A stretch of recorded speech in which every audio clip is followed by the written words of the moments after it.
सोलापूर शहर गुन्हे शाखेने सराईत आंतरजिल्हा मोटारसायकल चोराला अटक करून विविध जिल्ह्यांतील मोटारसायकल चोरीचे तब्बल 14 गुन्हे उघडकीस आणले आहेत। आरोपीकडून एकूण 6,55,000 किमतीच्या 14 चोरीच्या मोटारसायकली जप्त करण्यात आल्या आहेत।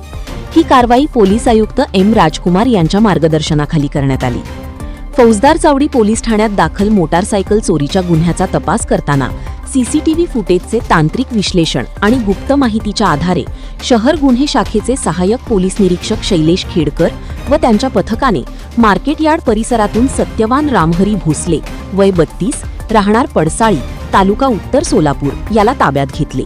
चौकशीत त्याने सोलापूरसह सातारा, धाराशिव आणि कर्नाटकातून मोटारसायकली चोरी केल्याची कबुली दिली। पुढील तपासात आरोपीकडून आणखी 13 मोटारसायकली जप्त करण्यात आल्या। त्यामध्ये सोलापूर शहरातील 7, धाराशिव जिल्ह्यातील 5, सातारा जिल्ह्यातील 1 आणि कर्नाटकातील 1 अशा एकूण 14 गुन्ह्यांचा उलगडा झाला।